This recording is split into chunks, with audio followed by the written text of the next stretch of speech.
Et welcome à tous, bienvenue à vous amis ruténois, bienvenue à vous amis aveyronnais. On se retrouve donc pour parler du match entre Rodez et Guingamp, un match pour la 4e journée de Ligue 2 BKT et malheureusement nouvelle défaite pour Rodez pour les ruténois, 2-1 face à Guingamp. On va revenir un peu plus en détail sur le match et sur cette nouvelle désillusion aveyronnaise à Polignon.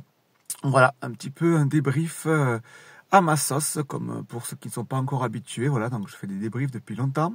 J'ai repris pour la nouvelle saison, donc voilà un petit peu mon débrief à ma sauce, qui n'engage que moi. Donc, et ben voilà, après une saison historique l'année dernière en finissant 4e et en faisant les barrages et les playoffs, les ruténois qui ont perdu la très grande majorité de son effectif a enchaîné les défaites à domicile comme à l'extérieur après une trêve internationale.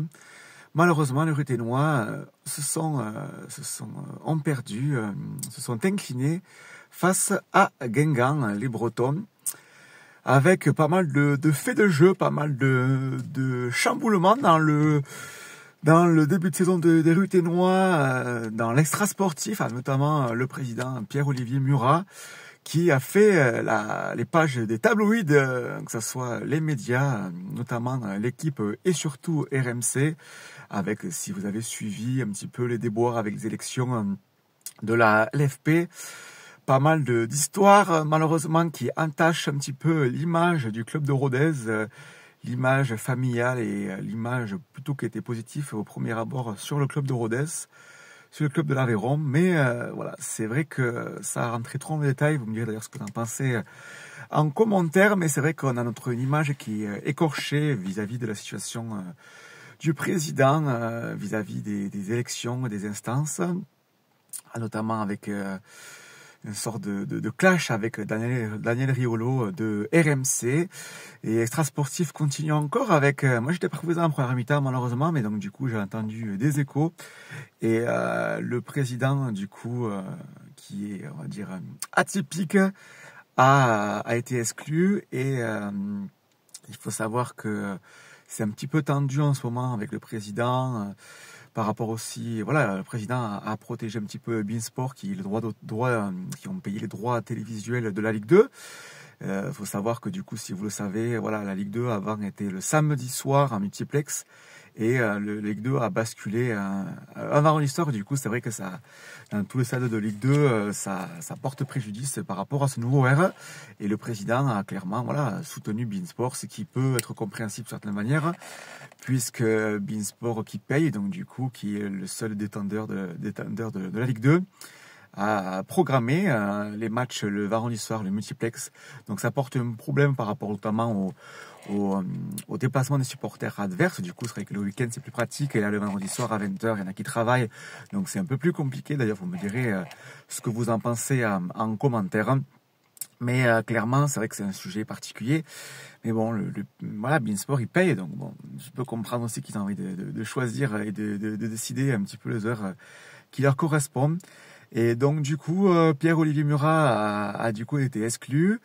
Et donc les ultras de Rodez dans le quartier Virage Nord ont fait une banderole un petit peu pour critiquer un petit peu le président. Et donc visiblement, vous direz si je me trompe, donc visiblement le président il n'a pas trop accepté. Il a été les voir et ensuite ça a un peu chauffé. Et finalement, en deuxième mi-temps, si j'ai compris, le président est venu avec les ultras pour chanter, être avec eux en présence dans les tribunes.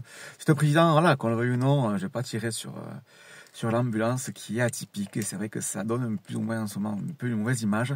Mais bon, voilà, petit soutien aussi, notamment au COP ruténois aussi, voilà, un grand soutien à vous les gars. Moi je pense qu'il faut être optimiste quand même, voilà, c'est début de saison. On a beaucoup perdu, c'est vrai qu'on a beaucoup été critiqué parce que pas mal de transferts, on a perdu notre charnière centrale, on a perdu notre milieu de terrain, on a perdu les attaquants, voilà, donc c'est compliqué, manque de réalisme total, hein. Moi, je vais pas trop critiquer les joueurs. C'est encore le début. C'est toute une nouvelle équipe. Voilà, on est dernier. Bon dernier. C'est encore que début de saison, hein, il faut être indulgent, je comprends. D'ici là, on entend dans les travées du stade et ailleurs sur les réseaux les critiques qui sont parfois justifiées, hein, certes, mais voilà, je pense qu'il faut être encore indulgent. Comme on dit, ensemble c'est tout. Mais c'est vrai qu'il y a pas mal de problèmes extrasportifs et c'est vrai que le club devrait s'en passer. À la base, ça serait mieux pour tout le monde, mais je pense que les joueurs n'ont pas à partir de ça. Et le stade qui était quand même moins rempli que d'habitude, en attendant la dernière tribune l'année prochaine, en 2025. C'est rageant parce que les joueurs ont quand même, en deuxième mi-temps, se sont vachement battus, ont eu pas mal d'occasions. Et s'il n'y a pas Basilio, l'ancien entraîneur, ça y est, l'ancien gardien de Rodez il y a quelques années, qui a fait de très très belles parades. Rodez s'est créé beaucoup d'occasions, mais manque de réalisme. Je pense qu'il faut encore, voilà, comme on dit du joueur, des automatismes, garder un petit peu d'automatisme. Il faut que la mayonnaise se fasse, voilà, que le joueur puisse apprendre de Didier Santini, voilà, comment dirais-je, de son stratégie, quoi, de son dispositif tactique, et que les joueurs, voilà, apprennent à jouer ensemble, clairement. Ça va prendre du temps, voilà, je peux comprendre les déceptions des supporters après une saison historique en Ligue 2. On est dernier. Bon, le hasard de calendrier fait que du coup, on va à 3 le prochain match. Et après, on reçoit Laval, donc va falloir grappiller des points pour la confiance, parce que dans le football, ça peut être très vite dans un sens positif comme négatif. Donc voilà, on verra bien, mais c'est vrai que sur le piton à Polignon, très compliqué. Il y a quand même des choses positives à tenir de tout ça.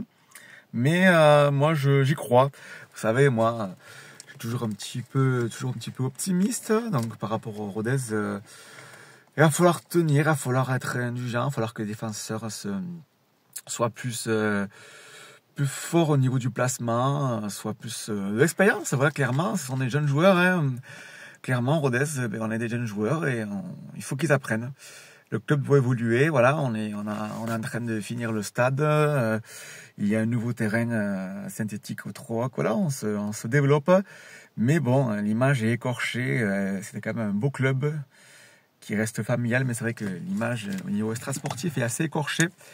Mais bon, la vérité est sur le terrain. Donc moi, je crois aux joueurs. Si vous m'entendez, les gars, moi je crois en vous. Voilà, il faut que vous soyez soudés.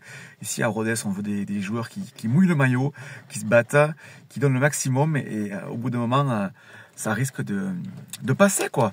C'est que le début de saison, voilà, le football, ça peut aller très vite. Donc j'ai confiance en vous, clairement. Donc n'hésitez pas à me dire en commentaire, amis Luténon, amis Aveyronais, ce que vous pensez du match. Merci de vous abonner si vous avez envie de suivre le grand foutoir, voilà. Et merci de votre indulgence. On se retrouve très bientôt. Ciao, ciao, ciao!